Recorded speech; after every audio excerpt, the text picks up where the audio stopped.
Hello friends, आप सभी कैसे हैं। तो आज हम लोग देखेंगे अध्याय 1 विकास की अवधारणा एवं अधिगम के साथ उसका संबंध। आप देख रहे हैं यूट्यूब चैनल सी-टेट परिवार क्लासेस। तो चलिए आज का क्लास स्टार्ट करते हैं। पहला पॉइंट है विकास। इसको समझते हैं। पहला पॉइंट विकास है। विकास जीवन पर्यंत चलने वाली प्रक्रिया है जो गर्भधारण से आरंभ होती है और मृत्यु तक चलती है। दूसरा पॉइंट है विकास निरंतर चलने वाली प्रक्रिया है परंतु विभिन्न स्तरों पर उसकी गति में परिवर्तन होता है। तीसरा आपका पॉइंट है परंतु सभी प्रकार के विकास मृत्यु तक नहीं चलते, जैसे कि शारीरिक विकास वयस्क अवस्था शुरू होने पर यह पूर्ण हो जाता है, या पूर्ण हो जाता है।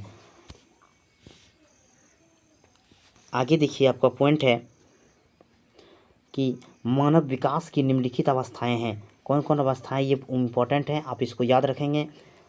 सीटेट के एग्ज़ाम में आपका बहुत इम्पोर्टेंट है। तो चलिए देखते हैं। गर्भावस्था जो होता है वह जन्म से पूर्व तक होता है। फिर है शिशुआवस्था जन्म से लेकर 6 वर्ष तक होता है। और बाल्यावस्था 6 वर्ष से 12 वर्ष तक होता है। और किशोरावस्था 12 वर्ष से 18 वर्ष तक होता है। फिर आपका वयस्क अवस्था 18 वर्ष से मृत्यु तक होता है। देखें फ्रेंड्स, आप कोई भी टेट का एग्ज़ाम देते हैं तो ये क्लास आपके लिए बहुत ही ज़रूरी है। CDP आपका कोई भी टेट का एग्ज़ाम होता है, टीचर का एग्ज़ाम होता है, उसमें आपका CDP पूछा जाता है। तो आप यहाँ से बेहतर तैयारी कर सकते हैं। चलिए आगे देखते हैं, आगे पॉइंट क्या है।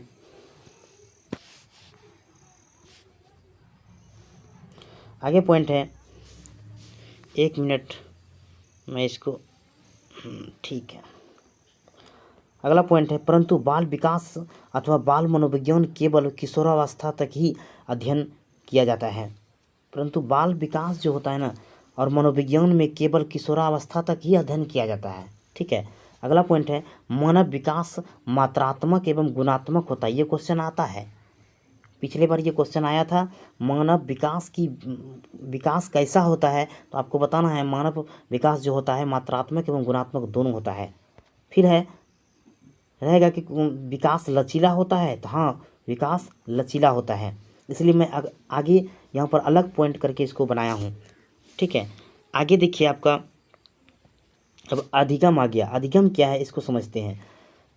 इंग्लिश में इसको लर्निंग बोलते हैं। अधिगम है अभ्यास या अनुभूति के परिणाम स्वरूप व्यवहार में होने वाले अपेक्षाकृत अस्थायी परिवर्तन को सीखना, या अधिगम कहते हैं। अधिगम की प्रक्रिया जीवन पर्यंत चलती है। अधिगम की प्रक्रिया जन्म से तुरंत बाद प्रारंभ हो जाती है। आगे देखिए, आपका शिशुआवस्था में विकास एवं अधिगम, ये पॉइंट है। ये पूरा पॉइंट को आप समझ लीजिए, आपका तैयारी बेहतर हो जाएगा। इससे बाहर आपका कोई भी टेट एग्ज़ाम में, CTET हो, UP टेट हो, JTET हो, आपका कोई भी टेट एग्ज़ाम हो, आपका यहाँ से क्वेश्चन बाहर नहीं जाएगा। बहुत ही शॉर्ट नोट्स में आपके लिए बनाया हूँ और बहुत ही बेहतरीन। तो देखिए आगे, शिशुआवस्था में विकास एवं अधिगम। पहला पॉइंट है यह अवस्था जन्म से 6 वर्ष तक होती है। अगला पॉइंट है मनोवैज्ञानिकों द्वारा यह अवस्था सीखने की सबसे महत्वपूर्ण अवस्था बताई गई है। कहता है कि शिशुआवस्था जो होता है ना, वो सीखने की सबसे अच्छी अवस्था है। ठीक है। इसे नींद की अवस्था भी कहते हैं। शिशुआवस्था में बच्चे 18 से 20 घंटे सोते हैं, तो ये सोने की अवस्था ही, इसलिए नींद की अवस्था भी शिशुआवस्था को कहा जाता है। इस अवस्था में बच्चे अनुकरण के द्वारा ज़्यादा सीखते हैं। अगर आपके घर में बच्चे होंगे तो आप देखते होंगे कि जो आप करेंगे वही वो करेगा, यानी आपका देखा हुआ काम को वो करना शुरू कर देता है। इसी को हम लोग अनुकरण कहते हैं। तो वह अनुकरण के द्वारा ज़्यादा सीखता है। भाषा विकास के लिए सर्वोत्तम अवस्था है। ये जो अवस्था होता है शिशुआवस्था, ये भाषा विकास के लिए सर्वोत्तम अवस्था है। आपको यहाँ से कोई भी कन्फ्यूजन रहने वाला नहीं है। आप देख रहे हैं सीटेट परिवार, ये यूट्यूब चैनल का नाम है और बहुत ही बेहतरीन यहाँ से आपका क्लास होगा। आगे देखिए, आगे है मनोवैज्ञानिकों का कहना है कि शिक्षा का आरंभ इसी अवस्था से करना चाहिए। मनोवैज्ञानिकों का भी कहना है कि शिशुअवस्था का जो है शिक्षा का आरंभ करने का सबसे अच्छा अवस्था है। ठीक है, आगे देखिए, अब हम लोग देखेंगे बाल्यावस्था में विकास एवं अधिगम। पहले शिशुअवस्था देखे, अब देखेंगे बाल्यावस्था में विकास एवं अधिगम। पहला पॉइंट है, यह अवस्था 6 वर्ष से 12 वर्ष तक होती है। दूसरा पॉइंट है, इस अवस्था में चिंतन एवं तर्क शक्ति का विकास होने लगता है।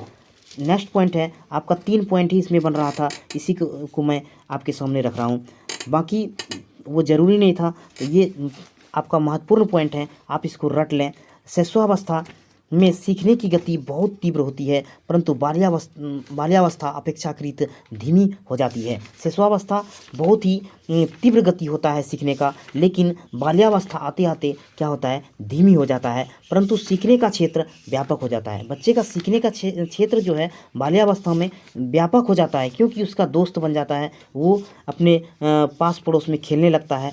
लेकिन शिशुअवस्था जो होता है वो सीखने का अवस्था सबसे तीव्र होता है, लेकिन वहाँ माहौल नहीं मिल पाता है, व्यापक जगह नहीं मिल पाता है। लेकिन आपका बाल्यावस्था में सीखने का जो क्षेत्र होता है वह व्यापक हो जाता है, लेकिन उसका सीखने का जो प्रक्रिया है वह क्या होता है, शिशुअवस्था से कुछ धीमी हो जाता है।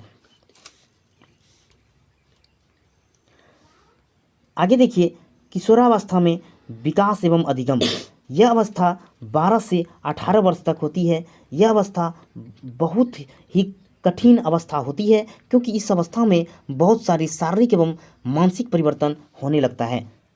ये कुछ महत्वपूर्ण आपका बिंदु है, उसको मैं करा के आपका मैं यहाँ से क्लास आज के लिए बंद करूँगा, फिर नेक्स्ट क्लास में हम लोग देखेंगे। तो देखिए महत्वपूर्ण क्या है बिंदु, वो देखिए, पूरे चैप्टर का ये महत्वपूर्ण बिंदु है, आप इसको समझ लीजिए शॉर्ट में। संवेगात्मक विकास लड़कियों में अधिक होता है।